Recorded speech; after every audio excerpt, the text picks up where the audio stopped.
Hey everybody, Dylan Bowman here, one of the founders of Freetrail and the host of the Freetrail podcast. Thank you for watching our video podcast. A couple of things before we get started. Number one, please do join Freetrail Pro, our great community for trail runners from around the world. There's a lot of great perks involved in that membership, and we would love to have you on board. Number two, a big thank you to our sponsors here in the video podcast. We don't do real commercial breaks, so I just want to give them a major shout out on the front end here. We have some discount codes in the show notes that you can take advantage of. Number one, Speedland, of course, the makers of the GS Tam, the shoe that bears the Freetrail logo on it, and a product that we worked on to bring to market in the spring of 2023. Our other annual partner is Gnarly Nutrition, makers of fantastic training and racing nutritional supplements that will really help you on your trail journey. We always have a third partner on the show that rotates throughout the year. So depending on who it is now, you can find a link and a discount code in the show notes for that partner as well. But a big thank you to the sponsors who do make our podcast possible. Number three, last but not least, we would really appreciate it while you're here to smash the subscribe button on the Freetrail YouTube channel. You can also click the bell icon to get notifications whenever we post new content. We are working very hard to keep you inspired, informed, and entertained here in the great sport of trail running. Thank you so much. Enjoy the show. Ben Dhiman, welcome to the Freetrail podcast, man. Thanks so much for doing this. Hey, I'm happy to be here. You and I have been in and out of contact, I think, since June of this year, but you're wrapping up an incredible season in the 2023 trail calendar. And so now feels like the perfect time to do this. So I, again, really appreciate you for tolerating me being in and out of contact. And here we are finally making it happen. And it feels like the right time to me, and hopefully it feels the same to you. But Ben, as I always do here on the show, we start with a traditional opening question. You made a comment that it's sort of job interviewee, so hopefully this doesn't put you on the spot or feel too formal, but it's a good way to break the ice. So with that all being said, what makes you you? What are your unique strengths and weaknesses? How do they show up in your life and in your running career? Yeah, I think there's a risk when you talk about yourself that you just come across as pretty pretentious, but I am a competitor, like through and through. Have been since I was a kid, and it's a real asset when you're an athlete, but like it can be a pain in the ass for the people in your life. So there's definitely plus and minus to being a competitor, but it's sort of the engine that drives me. It's the thing that gets me to want to progress in the sport and in life in general. And it's really the engine, and the drive is focused around this element of like, it's not always, can I beat somebody or something? It's just, can I improve? Can I actually attain this dream that I have in my head? And it's really that thirst that keeps it chugging. And then on top of that, I'm fairly especially I used to be extremely adventurous, like just a desire to go check out cool places and see things and try to get as much as I can out of life. Like my 20s, I spent largely vagabonding and like really old school style backpack tent, like just hitting the road, hitting the trails. And it was really just this lust for nature and thirst for adventure that set me on some cool paths. And it's what brought me into the sport originally. Was I thought, man, that's so cool that you could just go out without all of your equipment and knock out 100 miles. Like people are feeding you along the way. What a cool experience. So I really thought the adventure side of the sport was the coolest thing. And that's what kind of brought me into the fold. And then eventually sort of trying to layer on the athletic side now. But I think those are the two qualities that really kind of have moved me in this direction. And along the way, I'd say the strength has been when I have something in my head, I can be very single-minded and focused. Yeah. Of course, the drawback to that is you tend to be, that single-mindedness makes you somewhat myopic. Like you might be just sort of seeing things in the short term and neglecting things further down the line. And I'd say naturally, being a competitor, you have to be a bit selfish at times. And I've improved. I have a family now, so I've sort of like been using that as a new source of motivation, as how can I move the family forward. But surely competition moves different directions. The adventurous competitor. It already makes perfect sense. We could probably end the podcast right here, but I want to come back to both of those things because as I told you, have in the last 24 hours devoured everything that you've written on your Substack. And I'm going to make sure we put the link in the show notes so all of our listeners can go subscribe, because you put up a lot of really insightful, intelligent, useful information up there. And the two things that really pop out are your competitiveness and your adventurous spirit. And starting there, actually, in the first post, you said something that I want to start with here. And I'm just going to read it. It's just a couple sentences and have you respond to it. You say, in order to improve, you must work hard. In order to turn hard work into success, one must have three things: love, fear, and time. Please expand on that for the audience, Ben. Yeah, it's sort of like my roadmap to like attacking that next level is like, how can you really do it? You have to be all in. And those are the three sort of elements that sort of holistically put the thing into proportion. And, I think it's one thing to dabble, and it's another to like really set your sights high and go for it. And I think the plan of attack, I mean, if you just focus only on doing your threshold sessions, like you're not going to get there. You have to have this like sort of first principles. And those are the ways I think about it, is you have to love the thing to death. Like it has to be there. And, you have to have the time and ability to do it. You have to create the space in your life. It's a must. It's a time intensive endeavor. And, it's really the backbone of what I do. It's where it all sits.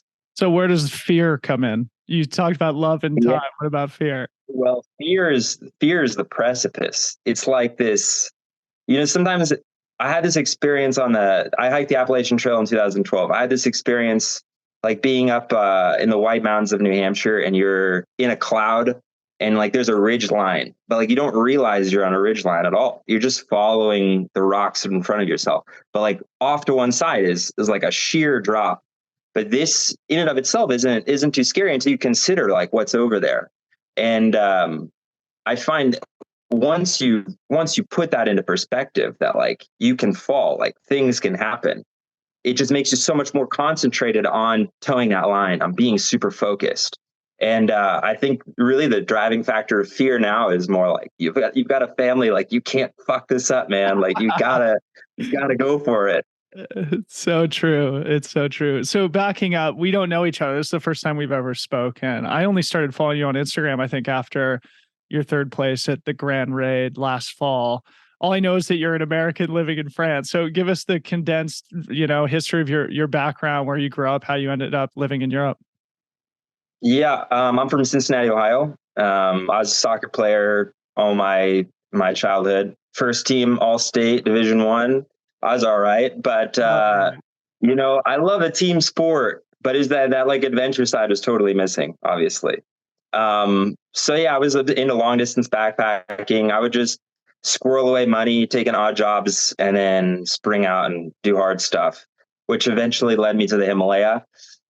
And in 2018, I crossed the Nepal Himalaya by myself, and then went into India with the intention of stringing it together.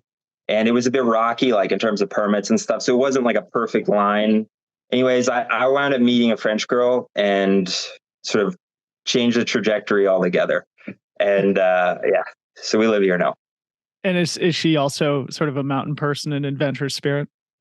She was a solo traveler, more like on this spiritual searching side. I was more like the mountain addict, as it were.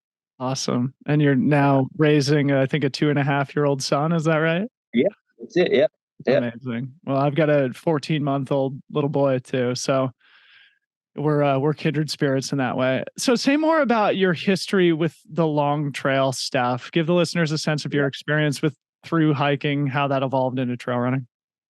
Yeah, I mean, all right. So 2017 was my first exposure to long trail. I was actually working in the Brown Bear Cafe in Silverton, Colorado, as a waiter, and sleeping in a tent by the river, like for a couple months. And I just hiked. I'd done a route known as the Hayduke Trail. in southern Utah, northern Arizona.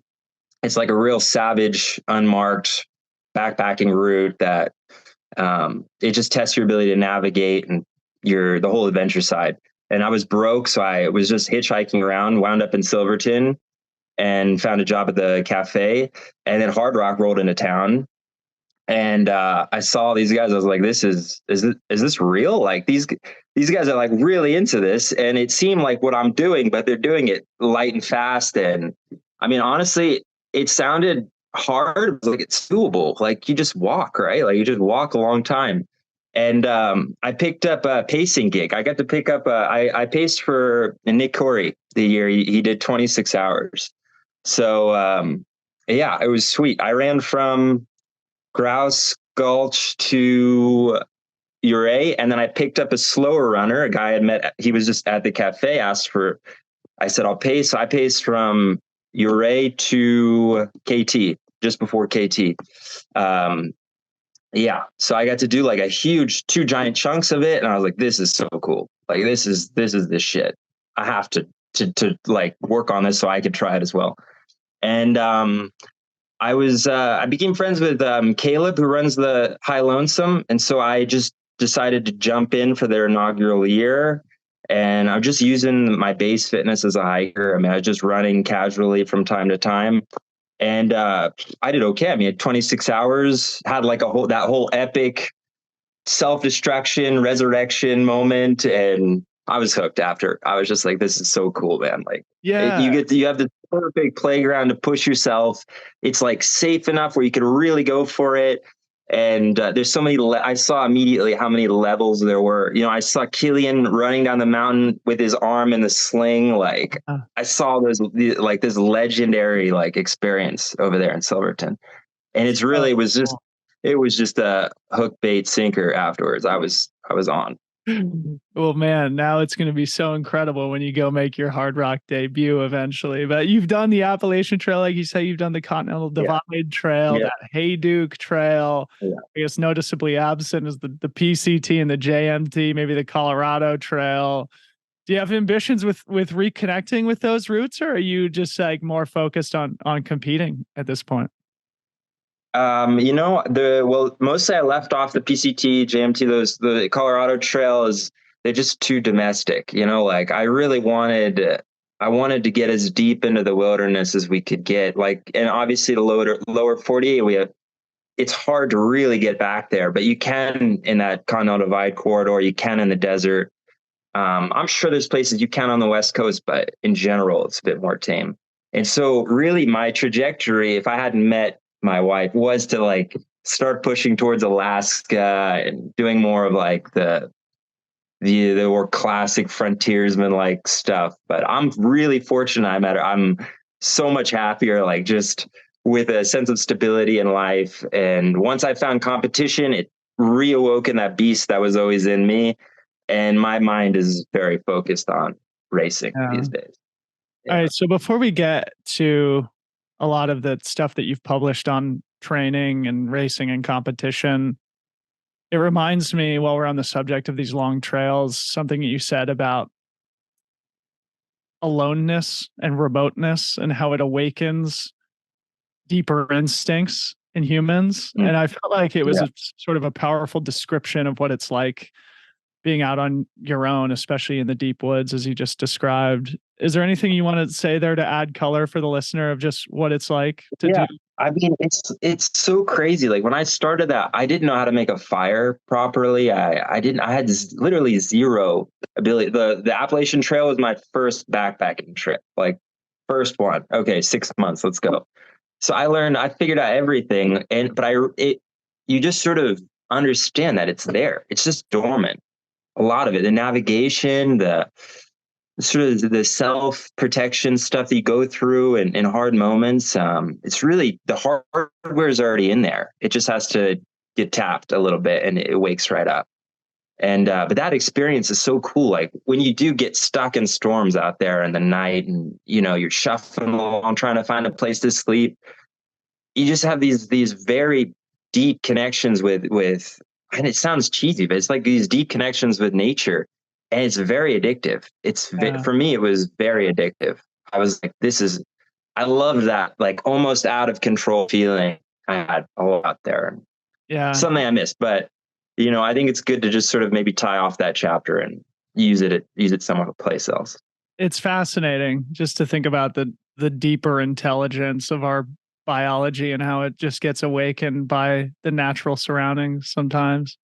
So coming back to the more practical, less esoteric stuff, again, there's so many beautiful nuggets of wisdom on your Substack. And I wanted to start with something that you said about a daily check-in practice that you've adopted this year from pro triathlete Lionel Sanders. I'm somebody who's familiar with Lionel and admire him also. So maybe for the people who are unfamiliar, who is Lionel Sanders? What makes him special? And what is this daily check-in practice? Lionel, I think I think he says he's a YouTuber now, but he's an excellent, like, world-class triathlete who's got great content out there. And he's sort of like old school in a lot of ways. Like he's a fiery character, and he can use that to great effect in his racing. But I think like he ran into problems of maybe overtraining stuff, and his idea was to check in with yourself every morning, even if you have a plan. Like maybe you have to for the training day, maybe you need to adapt that to how you actually feel.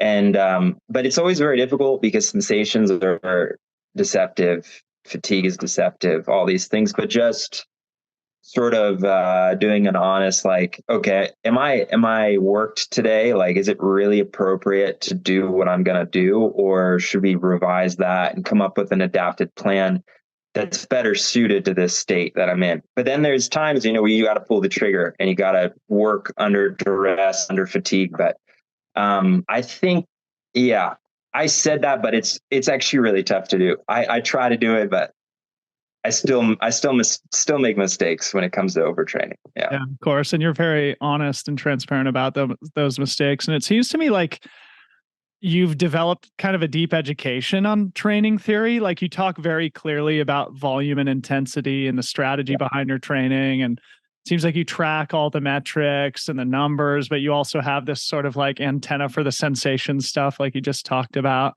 How would you describe the training philosophy, and where did you develop the education if you were sort of like a dirtbag and backpacker for such a long time? Yeah, sure. I think it starts with the fact that I had like an athletic background until I was like 20.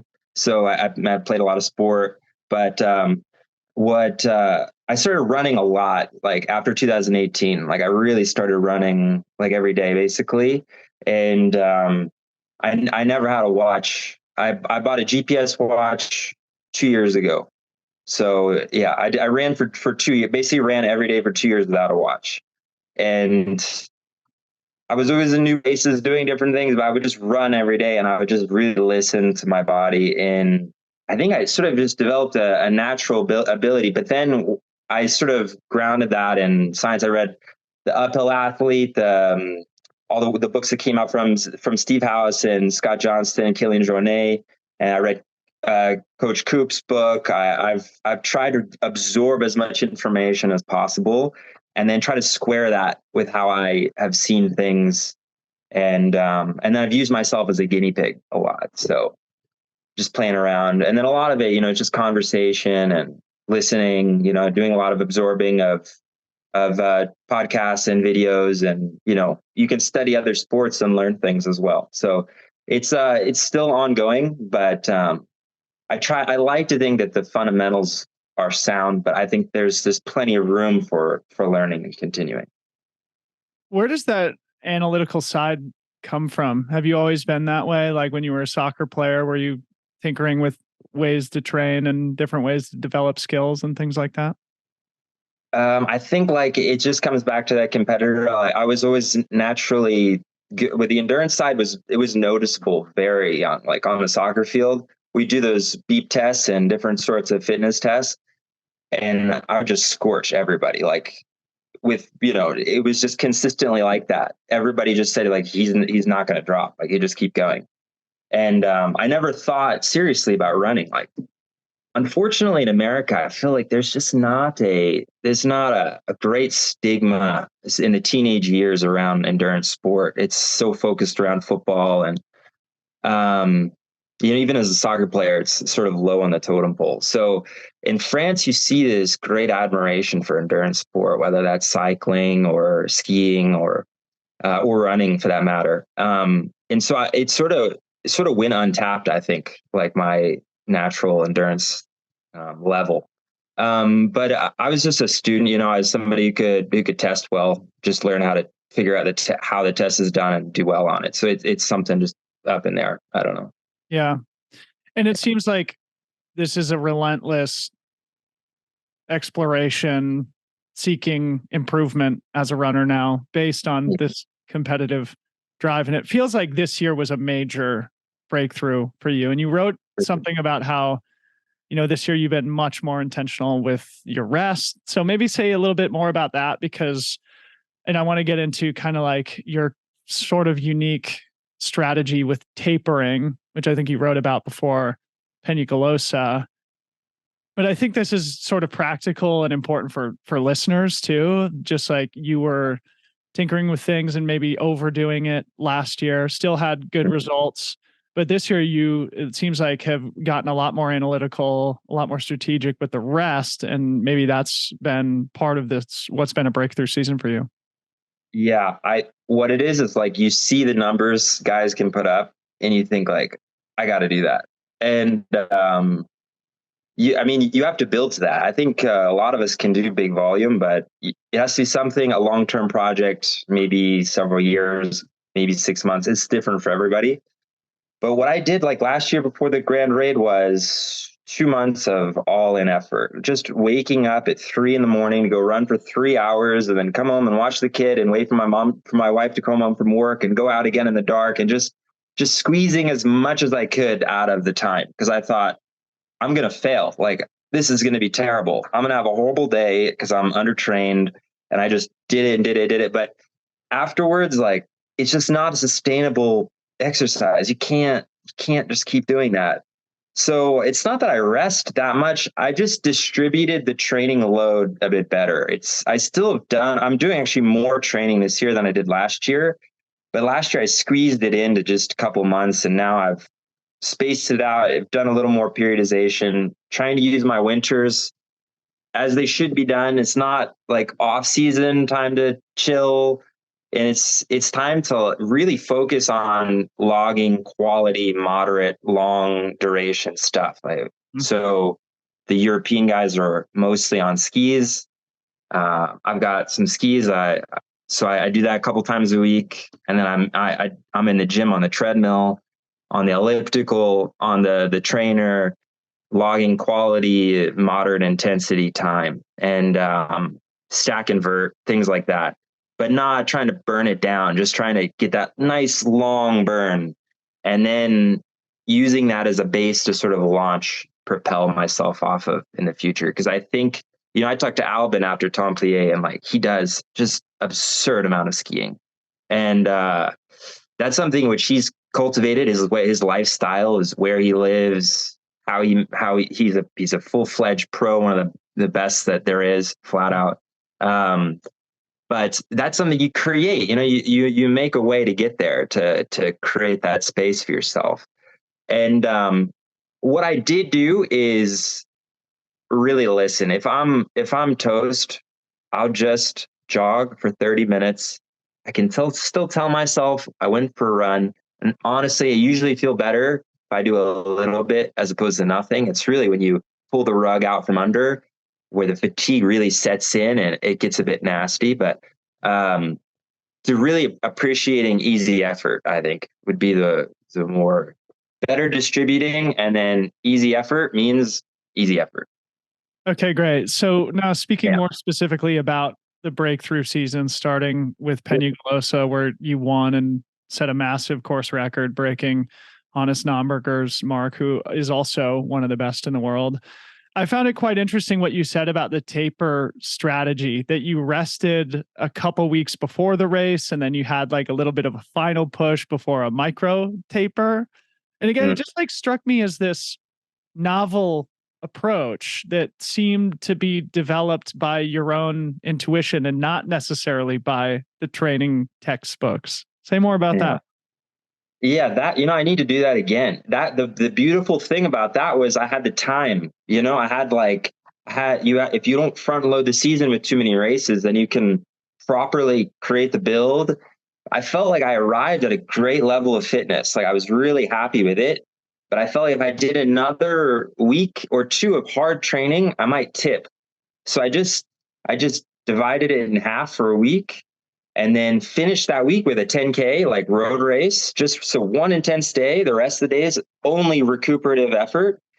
And then I barely, like, the 10K hurt for muscularly for 24 hours, but then after it was just getting back into that training mode I was in for 1 week, and then, or more like 10 days, and then just 3 rest days before the race, and turned out really good. But I think there's something there where it's like the amount of work that when you put in a really good block, like an intense block, there's a delay between the end of that block and when you actually absorb the training. It's not within 2 days. It may not even be 1 week. It might be 2 weeks later. So I think there's something about, it's really hard to know, is the training going in? Is it actually going in or not?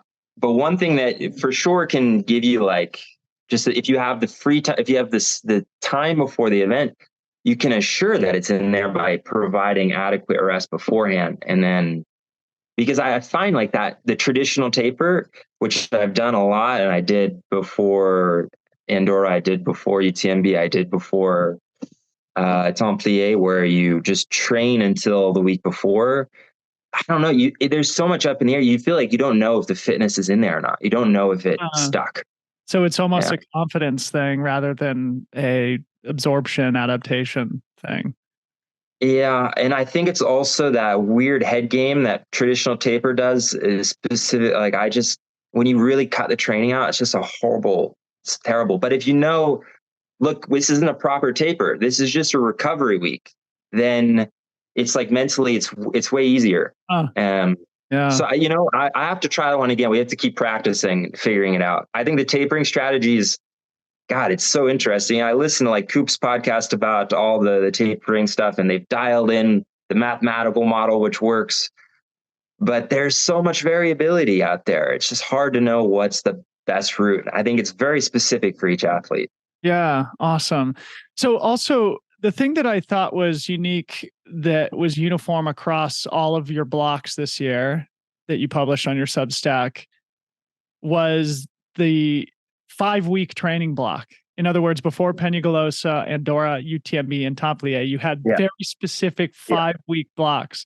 Why 5 weeks? Why do you structure that way? And how did you arrive at that being the sufficient dose of training? I think they could be a little longer, but I don't think they can be much shorter. That's sort of my reasoning. It's like, I think if you're going shorter, it's not enough time. I think you could go longer, but in the racing schedule, it's hard to get them further than that. So 5 weeks just sort of naturally happen. I think it's enough time, but it's still not that much time. It seems like a lot of training to do, but I mean, especially for Templiers, I was like, man, if I just had 2 more weeks, I'm sure I could specialize a little more. But it seems like maybe if you race too much, it's hard to get a solid 5 weeks. And for me, it's important to keep that training consistently. And 5 weeks seems like a nice arc. Like you can have a couple weeks which are a little better than the other weeks, but you can definitely adapt yourself to a certain training load. And if that training load corresponds with what you're going to find in the race, then it has a nice equilibrium. And outside the 5-week block, are you just doing what feels appropriate, following your intuition? And then in that 5-week block, it's much more structured and intentional?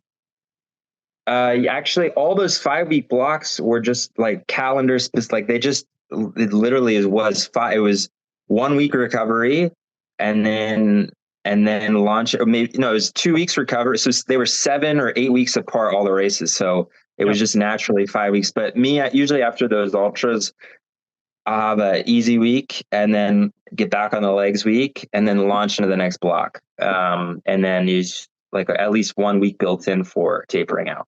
Okay. So Yeah. before we get to the Andorra race, another thing that I found interesting was that you said that 4-hour runs seem to be the sweet spot for you in terms of the endurance work, and you don't do a lot beyond that, which I think is probably comforting for a lot of listeners to hear. Can you expand on that? Just like the importance of volume, but not too much volume, and finding the correct dose without going overboard? Yeah, I think it's important to say though that those 4-hour training sessions are not loafing around. Like they're they're intentional, and I'm often trying to put myself into a state where I'm a bit fight or flight somewhere at the end of that run. Like I'm a bit nervous about the last climb, because this is the only way. It's so hard to train for our sport because we can't ever simulate the race distance. And so one way of doing it is to push a little harder early, but then to have it set up so you have something hard at the end, which scares you, which makes you question, are you going to be able to do it? And then to really crack the whip on that one so that you're building something in the brain that's like, when I feel tired, I can still climb, I can still handle this. But I find the 4 hour, it works in life. Okay. Like it seems acceptable with the family because I can get up early enough and still come back for lunch. Like that's practical. But I think if you're distributing the training load correctly throughout the week, then you can thrive on putting in a 4-hour long run, once every 2 weeks, even. Like if you're still keeping a consistent amount outside. It's just, if you can afford to go for a 6-hour, 8-hour run, like that's great. But I think that you suffer a lack of quality after a while. Unless you're Zach Miller, like you really suffer. Like it's hard to just keep the pace, they keep hammering the pace the whole way. And for me, it's more important. Like, can we hit the paces? Can we hit all the metrics right? And can we get a good aerobic stimulus out of it? Can we recover in time for next week? The whole thing. So that's the sweet spot for me is there. Okay. So I guess one more thing before we get to the Andorra race too. I've noticed that, I mean, for all your races this year, you did very intentional course reconnaissance, nearly running the entire course prior to the competition. Talk about that from both like an athlete and a coaching perspective. Yeah, if you can make it happen, so worth it. It's the lowest hanging fruit. I mean, you will improve your time if you can get on the course. It's so much easier to develop your race strategy. For me, race strategy is important. So if you're just looking at the topo, it does not explain enough. It just doesn't. I mean, even if you know the length of the climb, you don't know how technical it is. You don't know any of that stuff. And once you arrive, then you can I can sort of shape it in my mind. Like that one plays to my strength. That one, I need to be careful. So I think just from a race strategy standpoint, there's nothing better than going and doing the course. Do it. And you can use it as your long days and use it as a training tool as well. Obviously it's hard. You have to make the effort to get over there. So there's always a give and take, but I just decided I got to make it happen. Yeah. Okay. So UTMB Andorra, you kept the positive momentum going, winning again in a super fast time, qualifying for UTMB. And at this point, you must really be feeling like you're emerging into sort of the upper echelon in the sport, clearly competitive with the best. You ran away from Pau Capel at the end. But like looking at your historical race results, like, that 26-hour finish at High Lonesome, solid, but it's not immediately obvious that you're going to be in the top category For in the sure. Yeah. sport.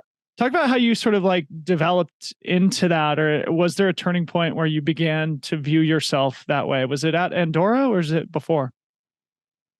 Andorra was a bad day for me. It was a hard, just sufferfest. Like it wasn't nice at all. Like it was just suffering for, it was the first 4 hours were good. And then, not even, because you have to descend like 6,000, 7,000 feet, like right away. It's rough. That course, we just cooked the whole day.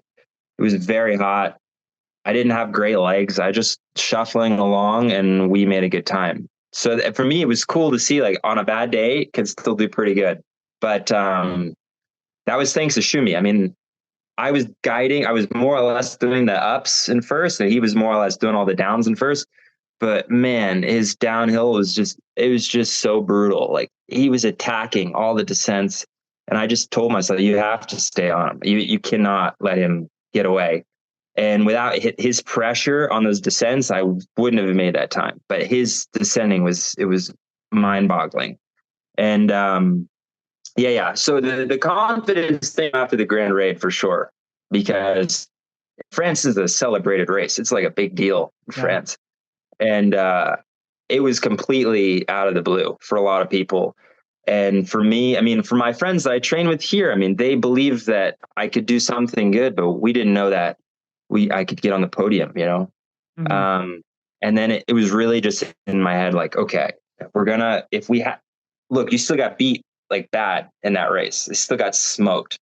So how are you going to get better except just really, really continuing to go all in? I think I'm lucky genetically. Like training sticks. If I work hard and train, I get better. So I feel really grateful for that, but it's also just a determination up top. It's just focus.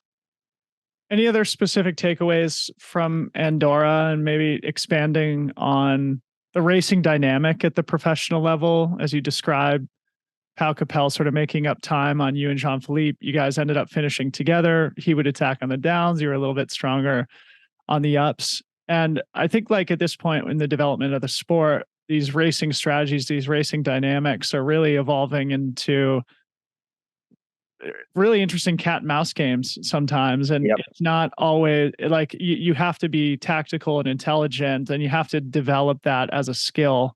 You being a competitive person, any other takeaways from Andorra on that front? Yeah, Andorra was cool because the race strategy worked. It was really the first time I saw it clicked. Like it worked at Penyagolosa as well, but Andorra is really specific. I was like, you're gonna work hard at the first part, but once you arrive down to Andorra la Vella, you have this 2,000 meter climb, 6,000 feet, and it's almost runnable, almost until the top. It's technical, but it's not too steep. So I was like, you got to run. You're gonna run the whole thing. You got to run as much as you can. Save the legs. Arrive at the bottom. Run. And when I got down to the city center, I heard that Jean-Philippe had 8 minutes. And I was like, how the fuck did he take 8 minutes? Like it's so insane. Like I descended at 4 minutes pace, 4 minutes per K. So it's respectable. It's not terrible. It's not, it's not slow. So he took 8 minutes, and I was like, it's either he's having the day of his life or he smoked his quads. Like, I don't know. Anyways, in my mind, it doesn't matter. Just do your thing. And man, I just found a good stride. And Pau, he caught me at the beginning, and then I just kept growing on him, taking time. And then it breaks into the Alpine, and there's Shimmy, like just right there. And I had good legs. I just kept pushing. And then we saw each other at the aid station and started working together. But it wasn't working together. You know, it's just you're using the energy and the inertia. When somebody's got something, you're missing something, you just sit on him the way they would in cycling or something. Yep. And it's so funny. That cycling analogy I want to come back to in a second. Sure. But like, you know, Pau Capel finished well under the course record time. I'm pretty sure you guys were still running the same course that Zach had set the mark at the year before. It's slightly different. Two things. One, they ran a night. They started in the evening, which advantage for us because it was better on the descents, but it was very hot for us.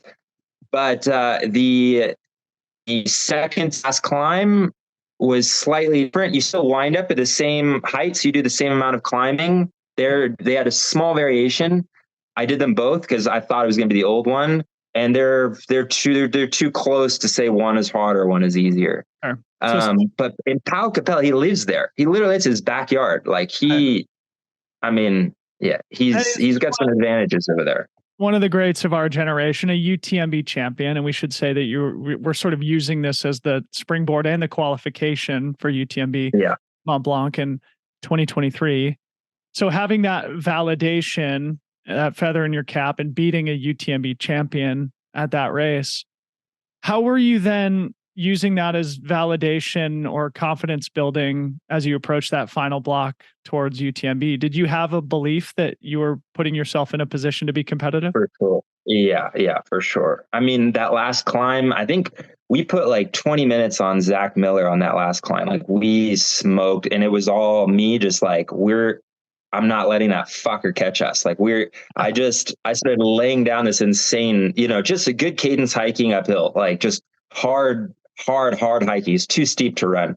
But I mean, everybody's cramping, everybody's suffering. I'm like, we cannot let him catch us. So, but Shumi, he's in the same boat, man. Like he the same feel, it's the sport, man. It's just how it gets sometimes. Yeah. And, I think that's one reason we finished together was first we were neutered from the difficulty of that race. Like we were just like, let's just finish. Like this is too hard. But second, we shared like these moments where clearly, like by ourselves, we might have broke, but together we could keep going. And that was pretty cool. But what happened was, coming into UTMB, man, I thought I was going to do great. Like I thought I could do 20 hours. Like I really felt like, okay, I can hit that pace on those kind of climbs. I felt specific. I felt I was adapted to this, but I felt it played to my strengths. Mm-hmm. And I showed up race day feeling a bit strange and just had some very strange respiratory symptoms, which started on the first climb, got worse on the second climb, and then progressed on the descent. And it was just gone. Like the race was gone so fast. I had cramps before we hit Contamine. Like, it doesn't make any sense. But, I guess talking about that, you kind of came into UTMB very much under the radar. One of the most interesting dark horses for those of us who pay attention to the sport very closely, but still your star is rising. A lot of people have probably never heard your name. Were you thinking of yourself as, sort of like being capable of competing against the top dogs there? And then like, as you're just dying for it, man, I was so excited to run with those guys. I was, dude, I saw you to think about this stuff. It makes sense because we always go out to Lake Contamine at the beginning of the race and watch the leaders come through. And then we hustle up to Notre Dame de la Gorge. So I saw you go through both of those places. And it's funny because in retrospect, you and Tom Evans both look similar. Like you were both sort of labored early in the race, both running in those sort of top 5 positions, and seemingly both having sort of mysterious, maybe viruses or illnesses that led to dropping out. So I guess, provide that summary of the symptoms you were experiencing, where you dropped out, and what sort of the learnings were in the aftermath. Yeah, I just had this crazy tightness in my chest, which I never have, like running hard uphill. And it became difficult to pull air in. Like it was a very shallow, weak breath I had. And associated with that, lack of oxygen or whatever, just put my brain into a total, like, just fucked with me. And it set off muscle cramps. And then it just all starts spiraling. And then the negativity became just so loud. And I seemed to be somebody who can handle hard mental moments, but I cracked hard, like, because I recognized physiologically I was not operating correctly. And it wasn't something I could push through at all. It was just like, this is just in your face. These are just symptoms that you're experiencing. I tell myself, sensations are just experiences. They will pass. It will all be good. And it just didn't get any better. It just got worse and worse. All of it. And I pulled the cord because the race was gone, and my goal was not to go for a hike around Mont Blanc. Like it was to run hard. So, it's that. But that race, man, I can dwell on the virus. I could dwell on the specific, but these things, I mean, they manifest somehow or another. Something was missing. I mean, whether it's just a weak immune system or something going on in your head, like, you have to look elsewhere as well. You can't just write it off as random, Yeah. So you have to take it as a learning experience. Unfortunately, it wasn't what I wanted, but it's sport, man. You don't get what you want. You just shit happens. Yeah. All right. So this is a great time to sort of come back to the competitive spirit, because in your postmortem, it feels like there's some deep frustration, maybe even anger that is coming out in the For writing sure. Yeah. of the summary. And, you can sort of feel it oozing the competitive spirit. So maybe talk about that anger, how you use it to channel new learnings and new adjustments to your training and preparation, and how that competitive spirit kind of propelled you forward through the rest of the season. Yeah. I mean, you just take it on the chin, and just use it as fuel. Otherwise it's just brings you down. So, bad experiences are actually better or more applicable, more readily usable for that sort of thing than winning. I mean, winning is great, but what do you learn from winning? I mean, you don't learn that much. I mean, especially if you don't critique what you've done. But when you have a bad day out, it's like hurts. It sits in there, it turns in your mind, it eats away at you. And if you can sit down and really hone in on things you can improve in the future, then you can use it. And then just the raw emotion is very usable. It's that stuff is like, it's ready to go off. I was pumped to get back into training. I mean, I saw the doctors, I made sure we were good, but as soon as I could get in, I realized what a beautifully cathartic exercise running is. When you're just not feeling great, you just throw it in there and throw it in the engine, watch it combust. You get done with the session, you're like, fuck, I feel great. So yeah. Is there any learnings about like rising to the occasion on the biggest stage? Because you had been riding such this amazing momentum and this string of phenomenal success and race performance. Mm-hmm. And then you arrived at your biggest goal and you DNF, and you're DNFing at the one that really matters. Any lessons about rising to the occasion when it matters?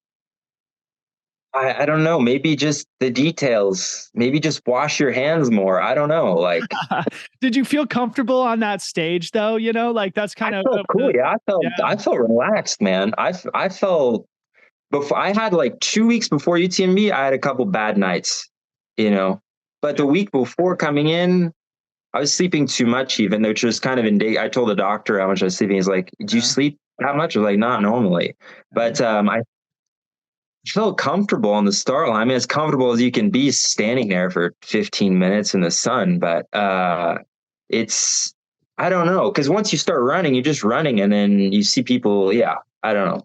dude. It doesn't freak me out that much. No. I'm so excited to follow you over the next few years, man. I feel like you have all the tools, and now you have the anger and the experience from the race to go back and absolutely lace one. So moving on from UTMB, you closed out your season just a couple of weeks ago at Templiers, one of the biggest races in France, one of the great races in the world, in my experience. I did it back in, I think, 2016, had a shitty day, still loved it. So between UTMB and Templiers, predictably, you sort of cut the volume, increased the intensity, but you sort of employed what you called polarization. So I want you to say more about that and how you adjust training from like a big mountain 100 to sort of like a faster 50 miler. Yeah, I just pulled all the medium long distance stuff. What's the point? I have the engine. I know I can run for 20 hours. I knew I could run for 20 hours. I was like, I can operate at 65% of max for 20 hours for sure. But I mean, I didn't know that. That's my brain. That's me thinking that you don't know, you never until you arrive at the day. But I just said, okay, the aerobic engine is sufficient, but what are we missing? Where can we actually make quick gains? Fortunately, body seems to adapt. Most of us seem to adapt to high intensity stuff like fairly quickly compared to some of this longer. So I just pulled out the stuff that just puts fatigue in the legs for no reason, and shifted that extra energy to hammering, some double threshold or track sessions or whatever. Yeah. Yeah, well, now I actually want to ask you about that too, because it seems like you make a habit of doing the Kilian Jornet special, the uphill tempo, flat tempo, uphill tempo workout. Describe that for the listeners and how you employ it in your training. Yeah, I think I'm still learning how to do that workout correctly. it's one of those things again where you just see your hero doing something, you're like, I maybe could do that too. And the first time I tried it, I think the first time I tried to do the proper, do vertical kilometer, and then run a 10K tempo, and then another vertical kilometer, and I like died. I just flat out like could barely get up the second climb. But I thought, like, okay, what's the concept here? What's he playing with? He's playing with this thing where what we encounter in trail is this shock we have moving from up to down to flat, and doing it all at a relatively higher intensity. And I think he's employed that to great effect in a lot of the shorter races, obviously, because he doesn't suffer on any of if we see trail running as a multidisciplinary sport, which it is, then we understand if you want to be the best in the world, aka Kilian, then you have to be the best at climbing, the best at descending, the best at the flat. You can't ignore one. And so he's come up with a way of finding interactions, how they play with each other, and simulating things that happen in the race in training. So the way I've done that is sort of picked climbing duration, which resembles something I'll find in the race. So Templiers, I shrunk them a bit. I'm like 400 meters or 1,200, 1,500 feet of climbing, and doing it in specific ranges, not max effort. And then kicking off on the flats and going back up and coming back down, and just trying to understand, like, teach the legs. This is how it feels when you're coming off a hard descent, and then you're asked to run fast. And then this is what it feels like to explode back up the hill. And the problem with that workout is so much is going on. You have these high shifting intensities, high shifting terrain, and it just works you like through and through. Afterwards, you don't know if it was good or was just a torture session, but I'm determined to keep trying and find out how to like make that template work. Gosh, man, I'd be scared to race you, bro. It makes me just feel that your generation, man, you guys are just so talented. You're so knowledgeable. You're so well considered. And yeah, man, you've got all the tools to like just take the sport to the next level. It's so exciting. So coming back to Templiers, the racing dynamic and the cycling analog that we just touched on, you describe a moment when you surged to within eyesight of eventual winner Jonathan Albon before sort of easing off, and that it registered as something that you regretted after the fact in hindsight. So say more about that specific moment, because I think it's revealing of this racing dynamic conversation. Well, I mean, it's just the most frustrating thing because we're all running in a pack. And I was running with like pretty close, like right next to John, and you can hear all the runners breathing. And I'm breathing the same level as John. We're both running like fast, but we're breathing normal. And then you got like 6 runners just full gas, like breathing out of their mouth like crazy, not knowing what's going on. You know that it's going to get winnowed down very fast. Like this isn't going to last. But the first descent, you're just going from a nice wide forest road to a tiny, muddy, slippery, challenging descent. And I got into like 5th position or 6th, just naturally. We all funnel in. John escapes, I started losing time because I'm like, I can go way faster than this, but I'm stuck. And I'm like, you can't lose time in this race. You can't just be knowing you can run faster and not doing it. So I'm trying to force my way by. It's just so difficult. It's such a small trail with fall risk and everything. So when I stuck by, I knew I was like, well, the goal was to run with John for as much as I could. That was the goal. Like, see how long you can run with John Albon. And unfortunately, it was just till there, basically, because after the first aid station, you run like a false flat, and then you start the next climb. And I made the gap back up, and then I saw John, but he was right in front of me, so I could hear him breathing again, and I noticed that he was relaxed, like very relaxed, and that perhaps it wasn't me that caught him, but him who was recovering. In which after the fact, I spoke with him. That's what he was doing. He was recovering. But I knew that we couldn't have this imbalance between me burning matches and him recovering and then expect that to play out well. Like, not with a guy like him. It's just not. So I just refocus on what I can do in the moment. put out a respectable pace, but sometimes you got to run your own race, you know. Unfortunately, I would have liked to have just been with him the whole time on that climb and then done the next plateau section with him and eventually watched him disappear, I'm sure. But, you know, it's, But how if you get the cool. chance to, yeah, how cool. Right. Yeah. But, and